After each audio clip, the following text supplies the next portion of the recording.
la dirección de nadie.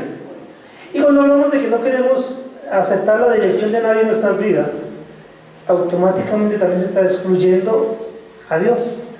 La gente quiere hoy por hoy que se esté predicando de un Dios que es amor, de un Dios que es misericordia, de un Dios que es gracia, de un Dios que salva, de un Dios que bendice, de un Dios que ayuda. Pero cuando se habla de un Dios que gobierna,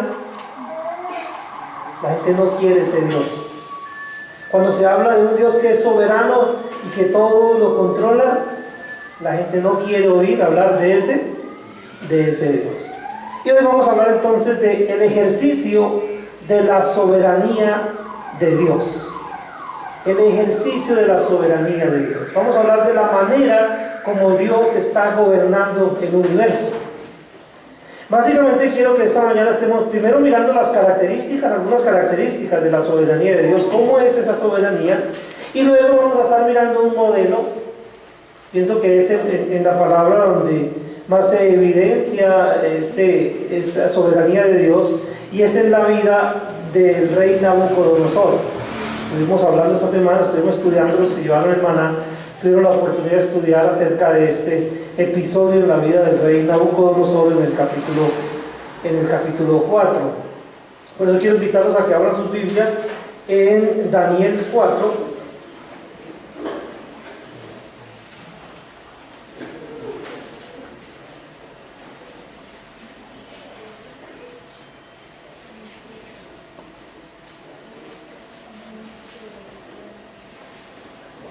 Daniel en el capítulo 4.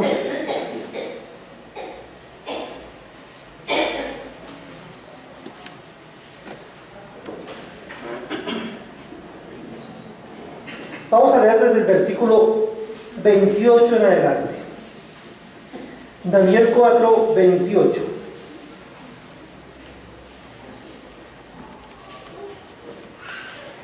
¿Ya estamos allí?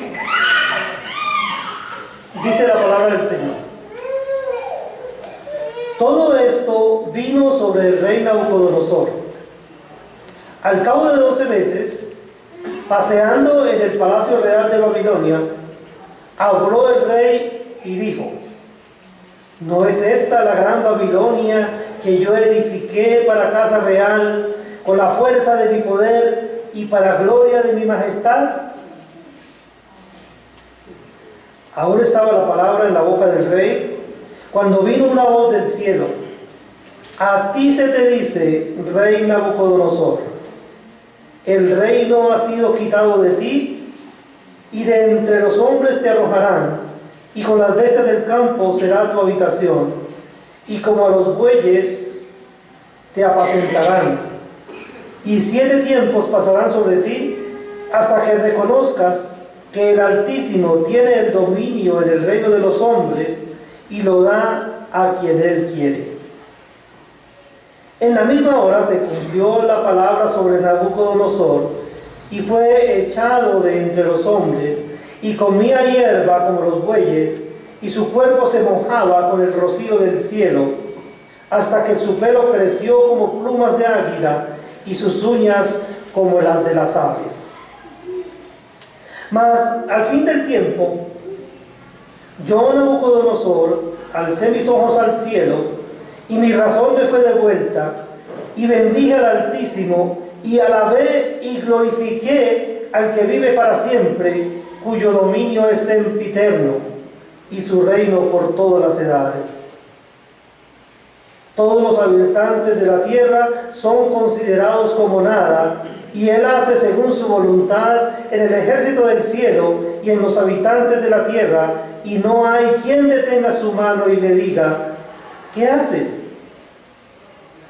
En el mismo tiempo, mi razón me fue devuelta, y la majestad de mi reino, mi dignidad y mi grandeza volvieron a mí, y mis gobernadores y mis consejeros me buscaron, y fui restablecido en mi reino, y mayor grandeza me fue añadida. Ahora yo, Nabucodonosor, alabo, engrandezco y glorifico al Rey del cielo, porque todas sus obras son verdaderas y sus caminos justos, y Él puede humillar a los que andan con soberbia. Amén. Muy bien, ese es el ejemplo que vamos a tener en mente mientras estudiamos entonces el ejercicio de la soberanía de Dios, la manera como Él ejerce esa soberanía.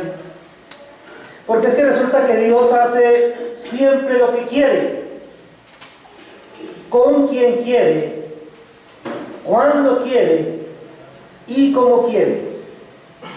Pero todo lo hace bien. ¿Qué les parece si repetimos la frase? Dios hace siempre lo que quiere, con quien quiere, y cuando quiere y cómo quiere. Pero todo lo hace bien, ¿cierto? Él ejerce su soberanía. Vamos entonces a hablar primero de las características de la soberanía de Dios. Quiero invitarlos a que abran su Biblia también allí en el Salmo 115. Salmo 115, el versículo 3.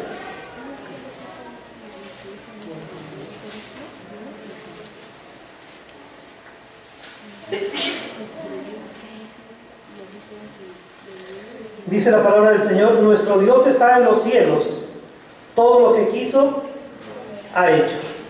Y también miremos el Salmo 135, el versículo 6.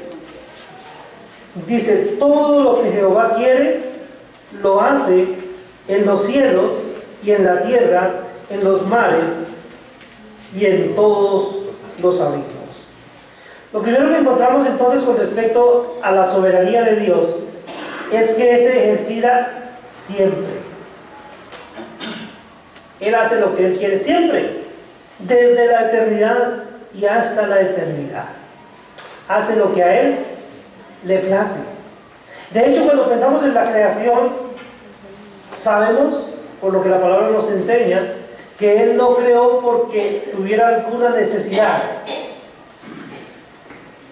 Es curioso, muchas veces los hombres queremos asumir una posición que no nos corresponde, y a veces yo escucho, especialmente cuando se trata de funerales, por ejemplo, vamos a sepultar a un ser querido, y entonces una manera de consolar a veces a la persona que está sufriendo la pérdida, le dice: no, es que Dios se lo llevó porque Dios lo necesitaba. ¿Sí han escuchado eso? Dios se lo llevó porque Dios lo necesitaba. Dios no necesita de nada ni de nadie. No creó el universo y todo lo que existe porque necesitara crear, porque necesitara que la gente lo alabara, lo adorara. Sí creó con ese propósito. Él todo lo creó para la alabanza de la gloria de su nombre, pero no porque tuviera necesidad de ser alabado, sino porque soberanamente quiso hacerlo. Una decisión que nació en su corazón, sin tener en cuenta nada de la creación, sin tener en cuenta nada de lo que iba a suceder después. Entonces la soberanía Dios la ejerce siempre. Desde antes de crear, Él está ejerciendo la soberanía, Él gobierna. O sea, no tenemos a un Dios que haya creado y haya dejado a su creación a la deriva. A veces encontramos y comparamos a Dios con los seres humanos, y vemos a seres humanos, por ejemplo, hablamos de madre. Cuando usted ha escuchado la palabra una madre desnaturalizada, ¿a qué se refiere con esa expresión? Una madre que lleva a su hijo en el vientre durante los 9 meses, luego del parto lo abandona, ¿cierto? Y hemos escuchado eso. Entonces hablamos de una madre desnaturalizada. O sea, no es propio de la naturaleza de la mujer que abandone a su hijo, por eso se dice que es una desnaturalizada.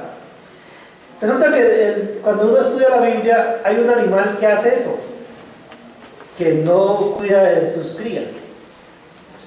Y usted encuentra, y es el avestruz.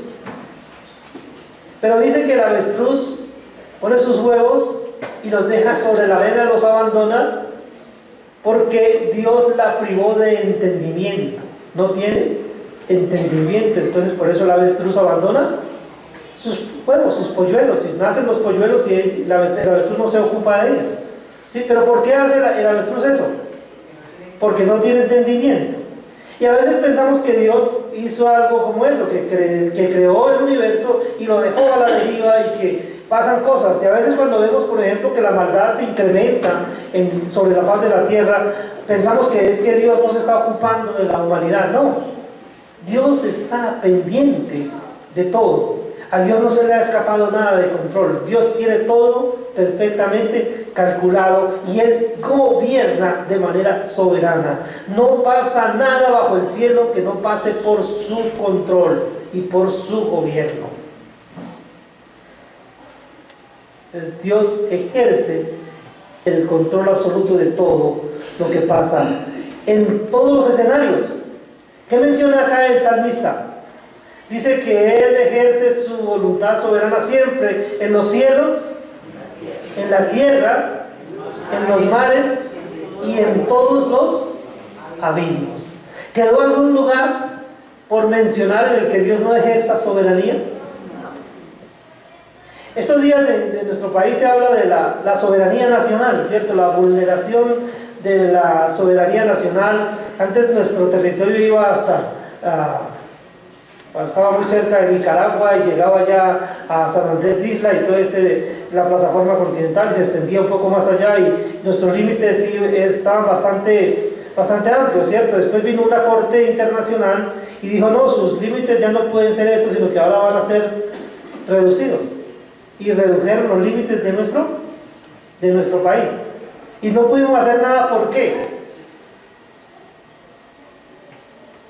Porque estamos sometidos al control de otros países y a otras cosas. No podemos ejercer soberanía más allá de lo que nos sea reconocido. Como países no podemos ejercer soberanía más allá de lo que nos sea reconocida esa soberanía. En el caso de Dios, ejerce soberanía sobre todo cuanto existe y no es una concesión que nadie le haga. Él ejerce soberanía por derecho propio.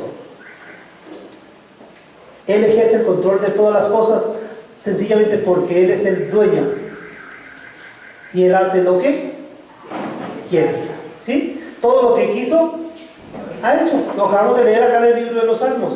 El salmista reconocía que Dios hace todo lo que Él quiere. Dios hace todo lo que Él quiere.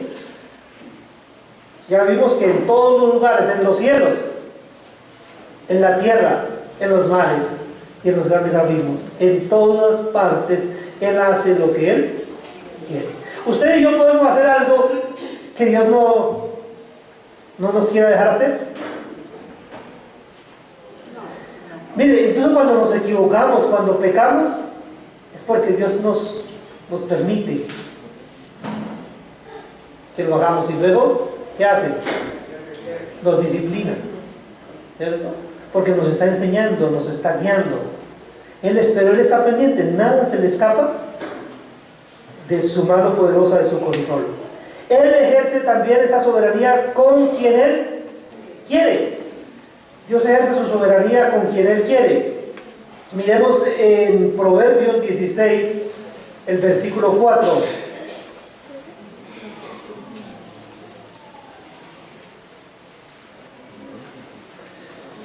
Proverbios 16, 4 dice: todas las cosas ha hecho Jehová para sí mismo, y aún al impío para el día malo. Estuvimos estudiando acerca de esto ya. Vimos que todo lo hizo Dios pensando en su propia gloria. Lo que vimos la semana pasada. Todo lo hizo Dios pensando en ¿quién? En sí mismo. Todo lo que Dios ha hecho lo hizo pensando en sí mismo. Y todo existe para Él, porque de Él, por Él y para Él son todas las cosas. Entonces todo lo hizo para sí mismo. Pero dice que aún hizo al impío para el día malo. Y entonces aquí encontramos varias veces en la Biblia encontramos que aparecen los impíos. Por ejemplo, el primero que encontramos, ¿quién fue? De los que no quisieron tener en cuenta a Dios, que tuvieron una conducta rebelde en contra de Dios.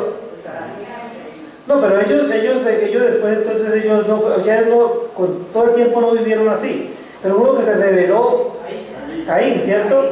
Caín se rebeló en contra de Dios. Pero este hecho de que Caín se rebelara en contra de Dios, ¿se escapó al control de Dios?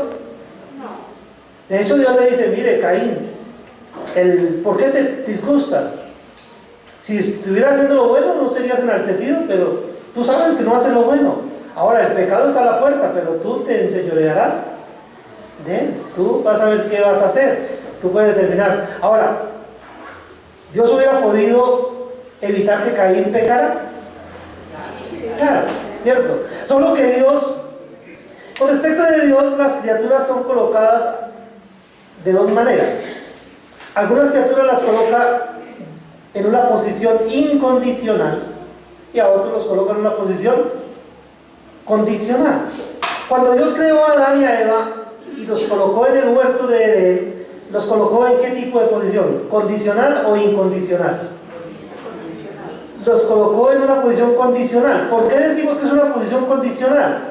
Sencillamente porque Dios le dijo a Adán, puedes comer de todos los árboles del huerto, pero el día que comas de este huerto, de este árbol no debes comer, del fruto del árbol de la ciencia del bien y del mal no debes comer, porque el día que comas de ese árbol ciertamente vas a morir.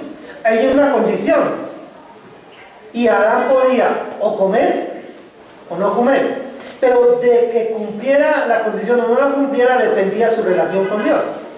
Y entonces Adán determina, porque como estaba condicionado, él come, y al comer entonces su relación con Dios se daña. Pensemos ahora en los ángeles, algunos ángeles. Los ángeles antes de ese pecado de Adán y Eva, habían pecado los ángeles. Y había un ángel especial que se llamaba Lucero, ¿cierto? O Lucifer, el portador de la luz. Y este ángel quiso ser igual a Dios, lo leemos en el libro de Ezequiel, lo leemos en el libro de Isaías. Quiso tomar el lugar de Dios y se rebeló en contra de Dios. Pero ese ángel podía tomar decisiones, podía o servir a Dios y alabarlo, o podía rebelarse en contra de Dios. Y ese ángel entonces, ¿qué decisión tomó? Se rebeló en contra de Dios, y entonces fue expulsado del cielo, sufrió las consecuencias de la decisión que tomó. Su relación con Dios también se rompió. Pero ahora hay dos grupos de ángeles. Unos ángeles que están en posición incondicional. Los que usando su posición condicional decidieron rebelarse en contra de Dios, ahora están determinados al castigo eterno. Pero los otros ángeles que quedaron en el cielo están en una posición incondicional. Ahora ellos ya no van a poder hacer nada contrario a la voluntad de Dios. Ellos ahora solamente pueden hacer la voluntad de Dios. No existe ningún tipo de condiciones para ellos. Igual, cuando nosotros partamos de este mundo y estemos con el Señor, cuando resucitemos para la vida nueva, vamos a estar en una posición incondicional. Ya no vamos a poder hacer nada que ofenda a Dios.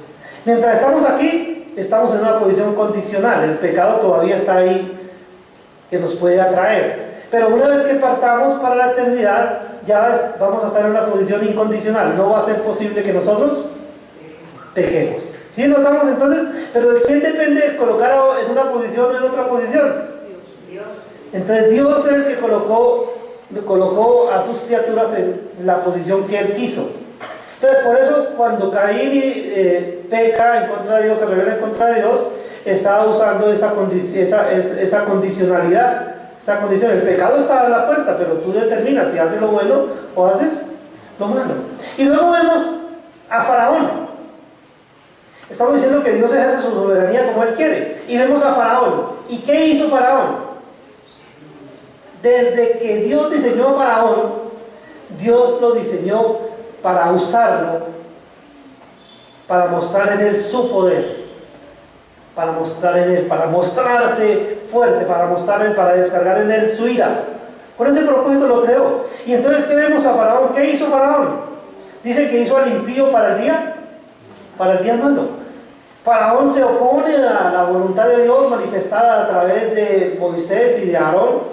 Y le dice Moisés y Aarón: deja ir a mi pueblo para que me sirva, dice el Señor. Y Faraón dijo: ¿y quién es ese Dios para que yo le haga caso? Ahora, el desconocimiento que hace Faraón de Dios indica que Dios no lo está controlando. Dios tiene control, tenía control sobre Faraón, solo que Dios había determinado usarlo para descargar su ira sobre él, y entonces lo deja. Es más, lo endurece para que necesite aplicar más fuerza sobre él, y por eso baja al mar persiguiendo a Israel, y allí en el mar es aplastado por las aguas y allí muere porque Dios descargó su ira sobre él. Pero vamos más adelante. Dice el Señor Jesucristo: de los que me diste no perdí ninguno, solo el hijo de perdición, para que la escritura se cumpliera. ¿Y estaba hablando de quién? Judas, ¿cierto? Y resulta que Judas había sido preparado por Dios con un propósito. El propósito de Dios para Judas era que Judas entregara a su hijo a la muerte. Judas hizo lo que él quiso, ¿sí? Pero cumplió el propósito de Dios, bajo el control soberano de Dios. Eso para nosotros a veces puede resultar chocante, ¿cierto? Porque ¿cómo encontrar un límite entre la soberanía de Dios y la responsabilidad humana? O sea, ¿cómo entonces de qué me preocupo yo si Dios siempre hace lo que Él quiere? ¿Cierto? Podría ser el pensamiento. O sea, eso nos puede llevar a la persona al fatalismo. No, ¿de qué sirve que hablemos? ¿De qué sirve que prediquemos si es que Dios ya determinó, por ejemplo, a quienes va a salvar? Ya Dios desde antes determinó a quienes va a usar para su gloria y a quienes va a usar para deshonra. Si Él ya hizo eso, ¿qué sentido tiene que yo participe, que yo predique, que yo enseñe, que yo exhorte? ¿Qué sentido tiene? Alguien podría pensar de esa manera. Sin embargo, tenemos que entender que si bien es cierto, Dios ejerce su soberanía sobre toda la creación, sus criaturas, y en el caso de nosotros, sus hijos, los miembros de su iglesia, somos responsables de hacer lo que sabemos que debemos hacer. Es decir, si Dios nos ha mandado, predique, ¿qué haga usted y yo? Predique, ¿cierto? Si usted va a predicar, bueno, pero es que de pronto estas personas no se van a salvar, ¿yo qué gano con predicarle? No, es que la predicación no es para que se salven, la predicación puede cumplir dos papeles. La predicación que usted haga y la predicación que yo haga puede ser para dos cosas. Una, para condenación, y la otra para salvación. La misma palabra predicada cumple las dos funciones. A unos los salva y a otros condena. Los que no creyeron son condenados porque no creyeron, y los que se salvaron porque creyeron. Pero ¿cómo podrían creer si no hubieran escuchado? Pero igual, usted no va a predicar porque usted puede hacer lo que a usted le plazca. No, usted va a predicar porque usted entiende que esa es su responsabilidad, es lo que Dios le está ordenando que haga. Y de hecho Dios está tomando desde dentro de usted, lo está tocando. Dios está moviéndolo a usted. Dios está inquietándolo. Mire, algo tan sencillo como el hecho de estar aquí esta mañana. ¿Cuántos creen que están acá porque ustedes tomaron la decisión de venir acá y quisieron estar acá? ¿Fueron ustedes los que tomaron la decisión o alguien obró antes que ustedes? ¿Qué le enseña la palabra? Dios es el que pone en nosotros tanto el querer como el hacer por su buena voluntad. Dios está guiándonos. Es decir, nosotros nos movemos dentro de la soberanía de Dios, pero nosotros tenemos que tomar las decisiones. Pero nos movemos dentro de la soberanía de Dios. Repito, esto es algo que es complicado para nuestra mente asumirlo. Y de hecho, por eso mucha gente en el mundo, ¿qué hace? Rechaza la soberanía de Dios. Porque piensan que si aceptan que Dios es soberano, entonces piensan que están diciendo que Dios es el autor del mal. Entonces ahí tenemos que mirar y hacer una diferenciación. Es que hay cosas que Dios permite pero no aprueba. Cosas que Dios permite que Él no causa. Él no causó el mal, Él permitió el mal. Él no causó la rebelión de Lucero en el cielo, la permitió. Es voluntad permisiva de Dios. Pero ya determinó que Lucero va a estar en el infierno. Es voluntad decretiva de Dios. No hay manera que se salve. Va a estar en el infierno. Todavía no está en el infierno. Pero dice que el lago de fuego y azufre fue preparado para él y sus ángeles. Allá va a estar. ¿Por qué? Porque ya ha sido decretado por Dios, el soberano. Él ha determinado que eso va a ser de esa manera. No hay cómo escaparse a la soberanía de Dios. Pero note que Dios no causó el mal. Dios no causa su pecado, Dios no causa mi pecado. Dios no hace que usted y yo pequemos, pero Dios permite que pequemos. Y cuando pecamos, ¿qué sucede? Recibimos la disciplina. ¿Por qué? Porque la culpa la tiene Dios, dijo Abraham. Dijo Adán. Adán dijo, tú eres el culpable, Dios, ¿sí o no? Dijo Adán, Señor, tú tienes la culpa porque tú me diste esa mujer. ¿Eres tú el culpable? No. Adán tomó la decisión de desobedecer a Dios y por esa decisión entonces él recibió el castigo. Usted y yo sabemos lo que tenemos que hacer. Si no lo hacemos, el culpable es Dios. Usted y yo somos los culpables, pero usted y yo nos movemos dentro de la soberanía de Dios. Y no cae un cabello si no es por la voluntad de nuestro Dios. Nada pasa si no es por la voluntad de Dios. Entonces, por eso, cuando usted y yo predicamos, si usted y yo predicamos, yo no voy a sentir, ay, yo sí estoy haciendo la voluntad de Dios, yo soy una persona muy obediente, yo hago. No, Dios está usándome de manera especial. Yo soy una herramienta que está poniéndose bajo la dirección de un Dios que es soberano y hace lo que Él quiere. ¿Estamos? Amén. Entonces la ejerce con quien quiere, todo lo hizo para sí mismo. Él hizo al impío para el día malo, ya lo vimos. Y ese hecho aún se manifiesta en los ídolos. Mire, en la palabra de Dios hace un contraste entre los ídolos y Él. ¿De qué manera los contrasta? Los contrasta con el gobierno que Él tiene. Y vamos a leer lo que dice en Isaías 46, del 5 al 10, para ver ese contraste que me parece algo muy bonito.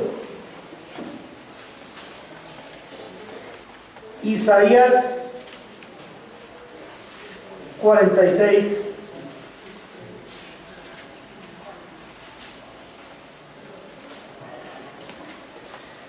cinco al 10 dice: ¿a quién me asemejáis y me igualáis? ¿Y me comparáis para que seamos semejantes? Sacan oro de la bolsa y pesan plata con balanzas, alquilan un platero para hacer un dios de ello, se postran y adoran, se lo echan sobre los hombros, lo llevan, lo colocan en su lugar, allí se está y no se mueve de su sitio. Le gritan y tampoco responde, ni libra de la tribulación. Acordaos de esto y tened vergüenza. Volved en vosotros, prevaricadores. Acordaos de las cosas pasadas desde los tiempos antiguos, porque yo soy Dios y no hay otro Dios, y nada hay semejante a mí, que anuncio lo porvenir desde el principio y desde la antigüedad, lo que aún no era hecho, que digo, mi consejo permanecerá y haré todo lo que quiero. Mire, ¿qué está haciendo Dios cuando habla de los ídolos? Mire, es que los ídolos, ¿qué son los ídolos? Mire, ustedes los hacen, ustedes son necios. Ustedes hacen los ídolos, se consiguen oro, pesan la plata, la funden, hacen el muñequito y lo adoran. Pero ¿qué puede hacer ese ídolo? Lo colocan en el sitio y ahí se queda, no se puede mover, le gritan y no puede responder. ¿Qué está haciendo Dios con eso? Está diciendo, esos ídolos no pueden hacer nada, pero yo sí puedo, porque yo todo el tiempo tengo el control de todo. Ahora, para ellos suena muy fuerte eso. ¿Por qué? Porque en este tiempo en el que estamos hablando, los ídolos, los dioses de los pueblos tenían cierta reputación. ¿cierto? Sí, los dioses de los caldeos, los dioses de los egipcios, los dioses de los diferentes pueblos. Había dioses y tenían cierta reputación. Y había un dios que se llamaba Dagón. ¿Se acuerdan del dios Dagón? Vamos a leer sobre eso y vamos a mirar una escena bien interesante ahí. En el primer libro de Samuel, en el capítulo 5,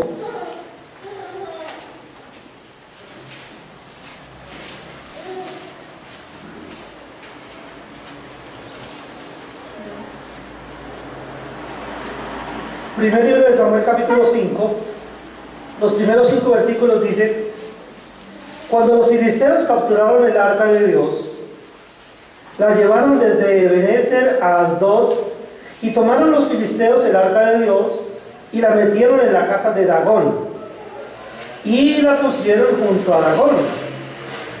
Y cuando al siguiente día los de Asdod se levantaron de mañana, he aquí Dagón postrado en tierra delante del arca de Jehová.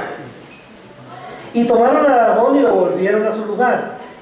Y volviéndose a levantar de mañana, el siguiente día, he aquí que Dagón había caído postrado en tierra delante del arca de Jehová. Y la cabeza de Dagón y las 2 palmas de sus manos estaban cortadas sobre el umbral, habiéndole quedado a Dagón el tronco solamente. Qué interesante ver el tratamiento que le da Dios a los ídolos. ¿Qué pensamiento llegaría a los filisteos en Asdod cuando ven esa escena? ¿Quién es ese Dios? ¿Quién es ese Dios que aún nuestro Dios, nuestro gran Dios Dagón, lo encontramos postrado delante de su arca, delante de algo suyo? ¿Quién es ese Dios? Miren que ese pueblo no entendía que Dios es el soberano que gobierna sobre todo y que los ídolos no son absolutamente nada. Y Dios les demuestra, los ídolos no son nada. Y el ídolo aparecía postrado ahí, sencillamente mostrándole al pueblo que los ídolos no son nada, no se pueden defender, no pueden hacer nada por sí mismos.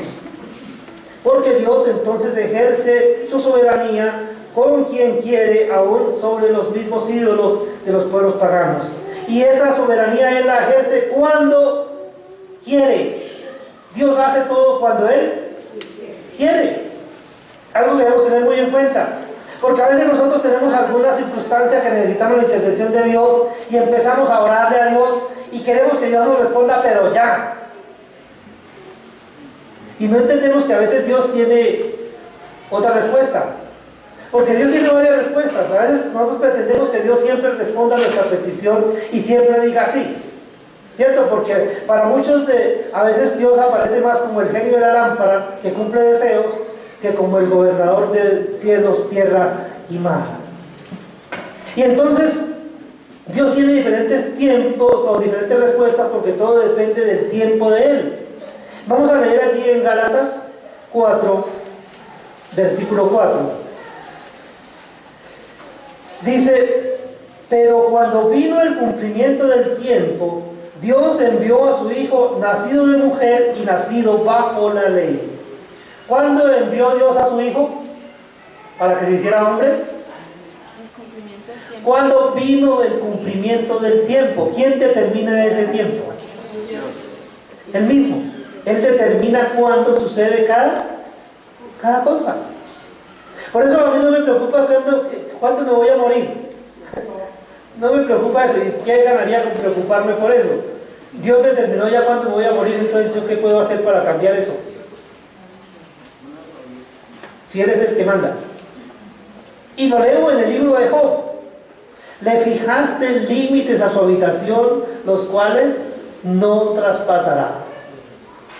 ¿Usted y yo podemos alterar eso? ¿Podemos hacer que Dios nos deje vivir unos añitos más? Dios ha determinado nuestro comienzo y nuestro final. Él ejerce su soberanía en todo momento y todo la ejerce cuando Él quiere. Cuando Él quiere. Es cuando Él quiere, no cuando a mí me parece, es cuando a Él le parece. Por eso es muy interesante esa frase, a mí me gusta mucho cuando hablamos de eso, y la gente dice, en el tiempo de Dios. La gente está aprendiendo, hay mucha gente que está aprendiendo, ¿cierto? Entonces están orándole a Dios por algo, y entonces cuando ven que no llega la respuesta, ya han aprendido a decir, en el tiempo de Dios vendrá la respuesta. La gente está aprendiendo a aceptar que Dios es el que manda y responde cuando Él quiere, porque Él ejerce su soberanía cuando Él quiere, todo el tiempo cuando Él lo determina.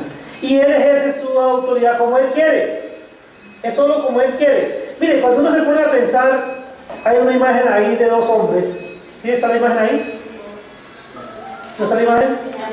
Bueno, ¿quiénes eran los dos hombres? Esaú y Jacob. Dice la palabra que no habían hecho ni bien ni mal. Pero Dios dijo, yo quiero amar a Jacob. Y ese, al contrario, ¿cuál era mejor de los dos? Porque ese Jacob era muy maluco, ¿cierto? Era tramposo, engañaba al hermano. Pero Dios dijo, no, yo decidí amar a Jacob. Y a Esaú lo amo menos, pero yo amo más a Jacob.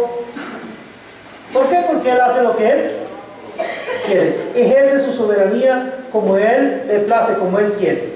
Muy bien, ese es el trasfondo que vamos a tomar entonces para ver la historia que estamos mencionando esta mañana. ¿La historia de quién es?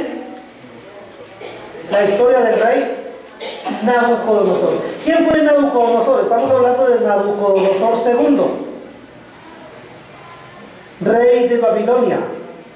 Estamos hablando de Babilonia, que se levantó en un imperio, primero de los grandes imperios, un imperio muy grande, ¿cierto? Era un imperio muy fuerte. ¿Cuál animal identificó al imperio? El león, ¿cierto? ¿En dónde surgió ese imperio? Entonces, Babilonia, recordamos Babel, allí donde surgieron todas las religiones del mundo, allí arriba entre el Tigris y el Éufrates, en la Mesopotamia, allí cerca de esto, allí empezó el imperio babilónico, y con Nabucodonosor ese imperio llegó a ser muy poderoso. Es decir, Nabucodonosor en este momento era el hombre más poderoso que había sobre la faz de la tierra. Nabucodonosor era el hombre más poderoso que había sobre la faz de la tierra. Pero resulta que Dios había dado un sueño a Nabucodonosor, y usted lo puede leer ahí en el capítulo anterior. El anterior dice que soñó que había un árbol muy grande y que las aves venían a ese árbol y se gozaban ahí, todos se cubrían, y el árbol era muy productivo, era algo muy hermoso, pero que después ese árbol fue cortado, pero que no lo cortaron de raíz, sino que dejaron el tronco anclado en la tierra. Entonces llamó a los magos para que interpretaran el sueño, vinieron, no pudieron interpretarle, hasta que vino un hombre de Dios, Daniel, ¿cierto? A quien Dios le permitía, o a quien Dios usaba para interpretar los sueños, y que ya había hablado a Nabucodonosor, le había contado lo que iba a pasar también en el tiempo de los gentiles. Y viene y le dice, no, el sueño tiene que ver contigo, pero ojalá no te pase esto. Pero lo que el sueño dice es que tu reino va a ser quitado, y que vas a estar loco por un poco de tiempo, que vas a ir a la tierra, que vas a comer hierba, pero que después de cierto tiempo se va a cumplir un periodo, un plazo, y su reino le va a ser restablecido, y usted va a estar nuevamente en la posición anterior. Eso es lo que le había sido anunciado. Pero resulta que a Nabucodonosor se le olvidó, y entonces empezamos ahí en los primeros versículos que leímos esta mañana. Versículo 28. Daniel 4, 28.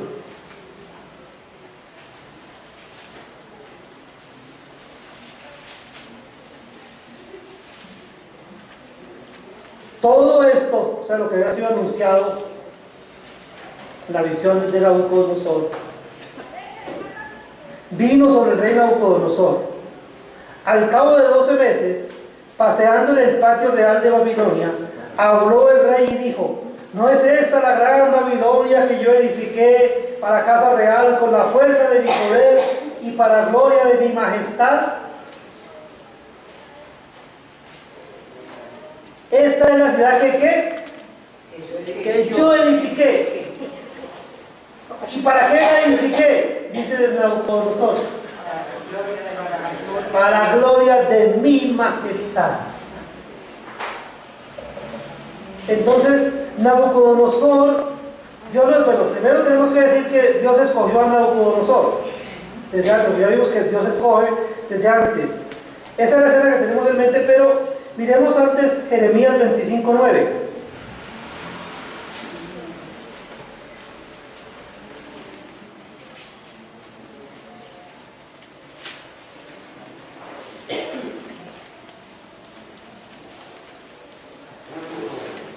Dice: he aquí enviaré y tomaré a todas las tribus del norte, dice Jehová, y a Nabucodonosor, rey de Babilonia, mi siervo, y los traeré contra esta tierra y contra sus moradores y contra estas naciones en derredor, y los destruiré y los pondré por escarnio y por burla y en desolación perpetua. ¿Cómo llama Dios a Nabucodonosor? Siervo. Es decir, cuando Nabucodonosor vino y tomó Jerusalén y llevó cautivos a sus habitantes, ¿lo hizo porque a él le plació y por su sola voluntad? Vino porque estaba ejecutando la voluntad de Dios. Dios lo había advertido por boca del profeta Jeremías, que si no se arrepentían ellos iban a ser llevados cautivos. Y Dios usó a Nabucodonosor para castigar a su pueblo por su rebeldía. Entonces, por eso Dios lo llama a su siervo. Dios escogió a Nabucodonosor como su siervo, pero lo escogió para cumplir en él su propósito. Ahora, este Nabucodonosor piensa que todo lo que ha obtenido lo hizo por su... ¿cierto? ¿No es esta la gran Babilonia, la ciudad que yo edifiqué para gloria de mi majestad? Yo soy el rey. No es esta la ciudad, o sea, está enorgulleciéndose, está exaltándose, porque él piensa que lo que hay allí, esa Jerusalén, toda llena de oro, con todos sus leones esculpidos en las paredes, con toda la belleza que tenía Babilonia, eso era producto de su inteligencia, producto de su fuerza, producto de sus recursos. ¿Qué se le estaba olvidando a este rey?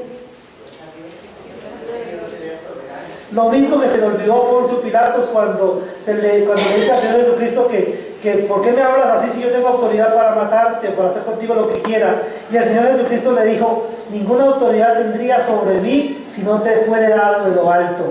Y aquí Nabucodonosor se le había olvidado que eso que él había hecho era porque Dios se lo había permitido. Porque Dios es el que gobierna. Entonces Nabucodonosor no reconocía la soberanía de Dios y él pensaba que él hacía lo que a él le parecía. Claro que era tendencia de los reyes paganos. Cuando usted lee la historia de los reyes de los persas, por ejemplo, uno se llamaba el rey Sol y decía que él era Dios y él hacía lo que a él le parecía. Si vamos a los emperadores egipcios, el faraón decía que él era Dios y también que él hacía lo que a él le parecía.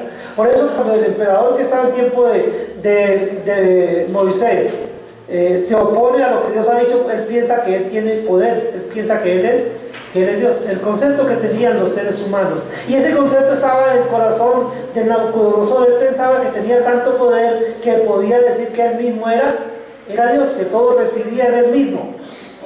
Pero resulta que Dios le enseñó a reconocer su soberanía, porque es que Dios tiene la manera de enseñarnos lo que necesitamos saber. Y especialmente con Nabucodonosor entendemos cuando Él nos dice en su palabra que el que se exalta será humillado y el que se humilla será enaltecido. Con Nabucodonosor aprendemos para que no nos soplemos. Mire, ¿qué es el propósito al conocer esta historia? Que no nos creamos mucha cosa. No nos creamos la gran cosa, porque es que nosotros no somos nada. Delante del Señor somos insignificantes, solamente herramientas. ¿Sí, Clarita?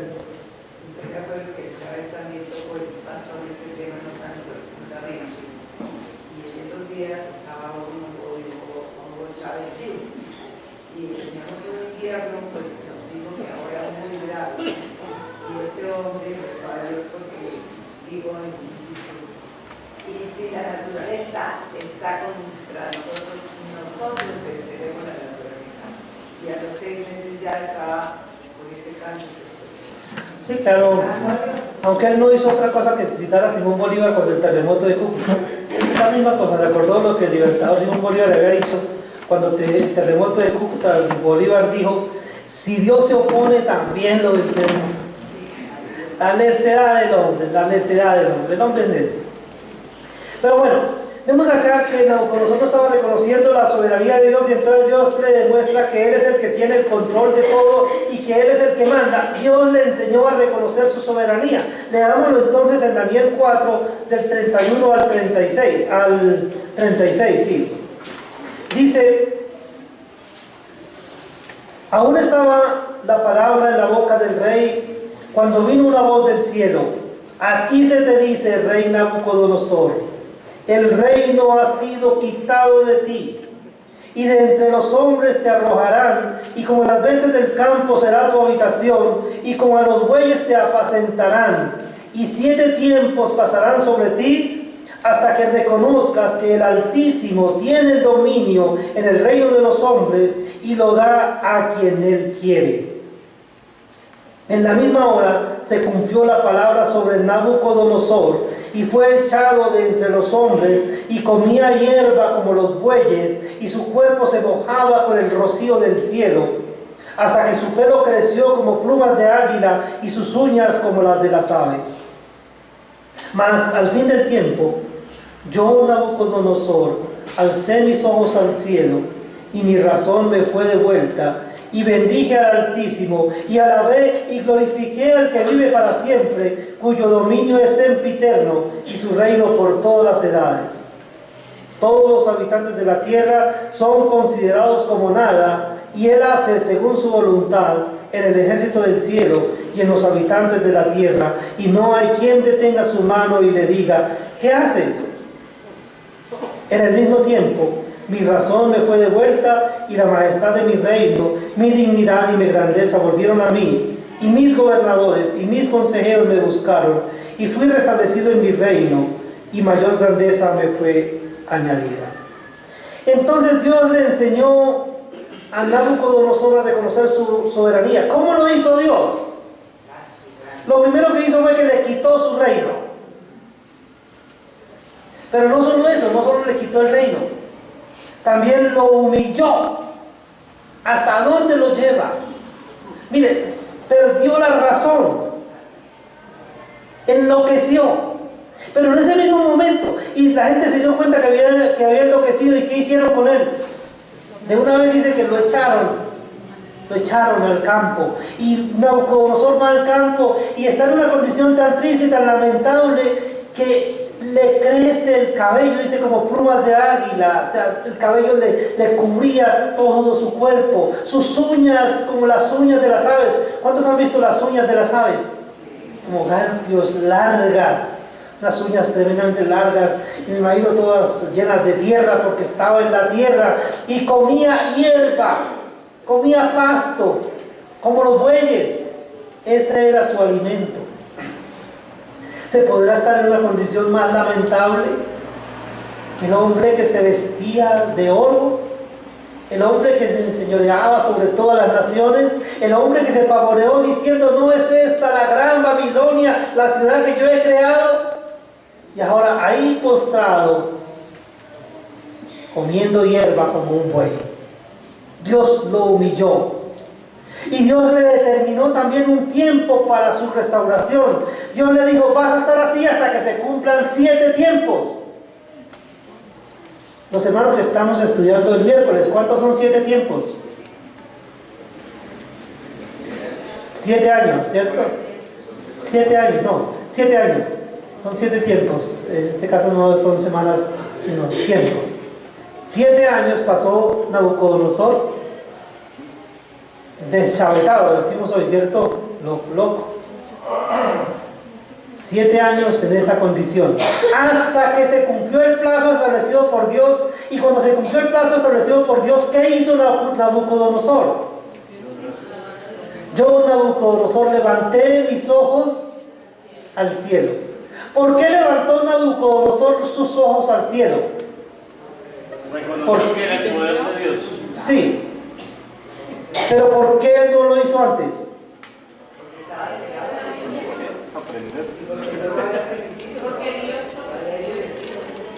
Entonces, ¿cuándo levanta su mirada al cielo? Cuando Dios se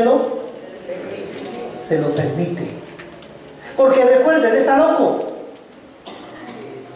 Está loco, perdió la razón. Y él levanta su mirada al cielo entonces, porque el tiempo determinado para su castigo ha terminado. Dios ya ha cumplido su propósito y ahora le devuelve la razón. Dios le devuelve la razón a Nabucodonosor, ya para la locura del rey. Dios le devuelve la razón y también le devuelve su grandeza. Y dice que le dio mayor gloria que la que tuvo antes. Entonces vemos que Dios le enseñó entonces a Nabucodonosor que el que manda es ese. Ahora pensemos, veamos, ¿cuál fue la actitud de Nabucodonosor entonces? Nabucodonosor cambió su actitud hacia Dios. Vamos a ver el versículo 37 y dice: ahora yo, Nabucodonosor, alabo, engrandezco y glorifico al Rey del cielo, porque sus obras son verdaderas y sus caminos justos, y él puede humillar a los que andan con soberbia. ¿Qué hizo? ¿Cómo cambió la actitud? Este hombre que 7 años atrás dijo: no es esta la gran Babilonia, la ciudad que yo he creado para mi gloria, ahora dice: no, ya no soy yo. Ahora él dice: alabo a Dios, engrandezco a Dios, levanta su mirada hacia Dios y reconoce que Dios es el que manda. Ahora reconoce que Dios tiene control sobre él, que ningún dominio tendría él si no hubiera sido porque Dios obró a su favor. Entonces ahora reconoce que Dios reina sobre él y reconoce que Dios puede humillar a los que andan con soberbia.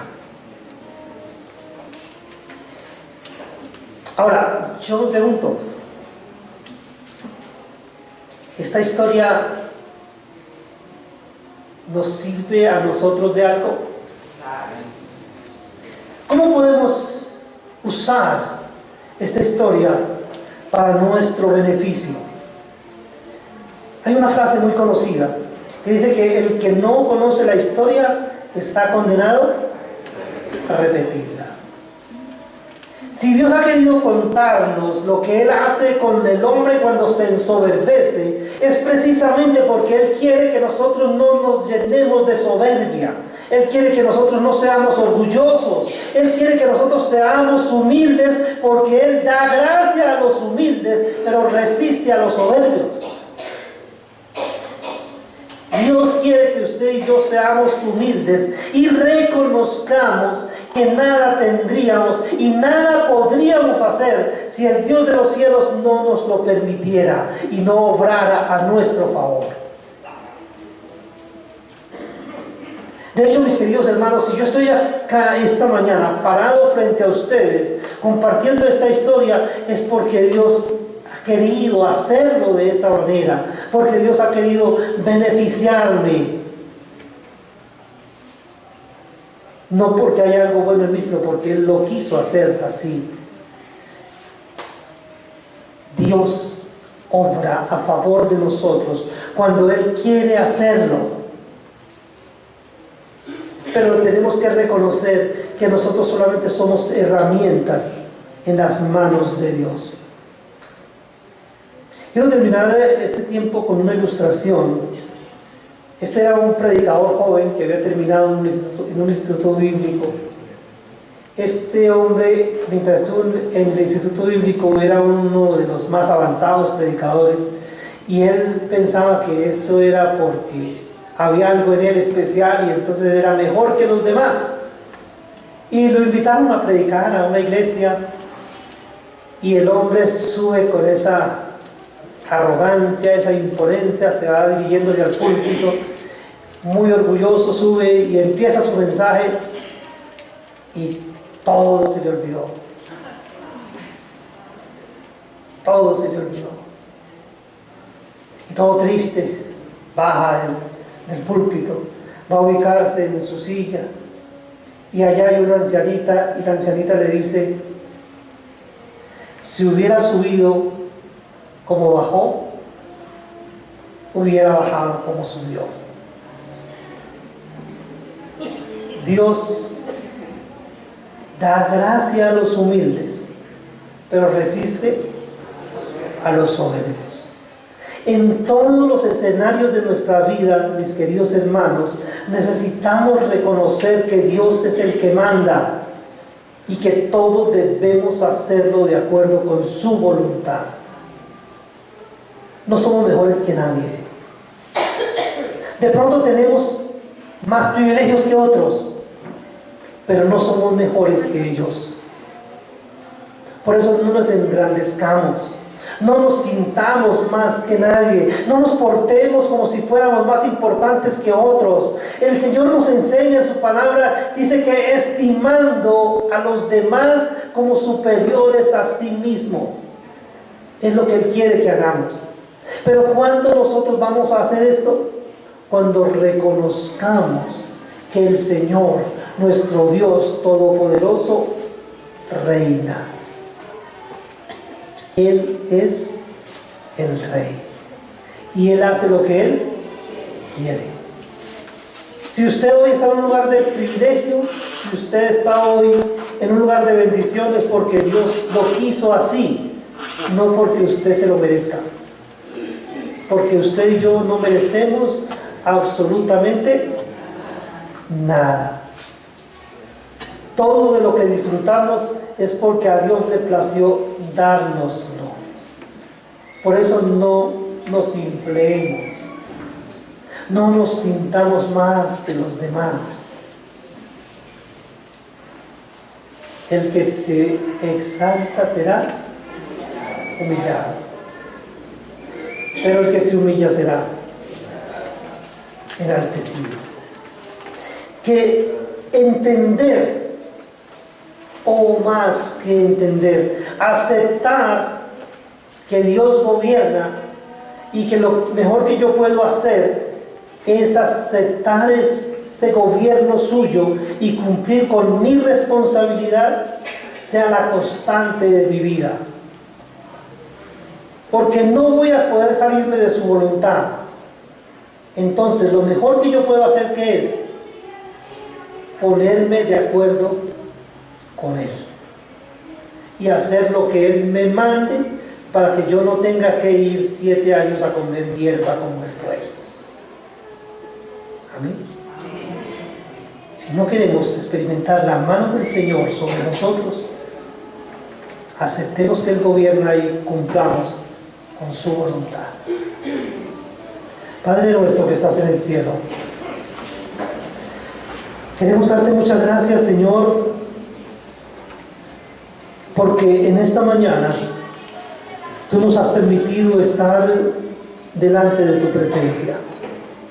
Gracias por habernos permitido venir hasta acá, Señor, para observar esta escena, Señor, este hombre, este rey poderoso de la antigüedad, a quien tú humillaste, Señor, para enseñarnos que tú, el Dios Altísimo, reina siempre, sobre todo, y que tú das el reino a quien tú quieres darlo. Padre bendito, que ese conocimiento nos ayude para aceptar tu voluntad, nos ayude para vivir de acuerdo con tu propósito, nos ayude para no equivocarnos, nos ayude para que podamos bajar la cabeza y no ser altivos.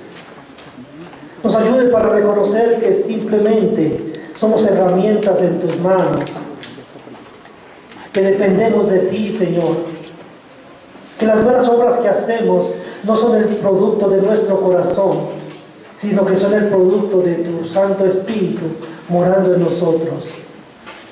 Señor, que podamos reconocer el control que tienes sobre todo, para que vivamos con el propósito de agradarte, con el propósito de servirte. Señor, haz de cada uno de nosotros herramientas útiles para tu honra y tu gloria. En el nombre de tu Hijo oramos, con acción de gracias. Amén.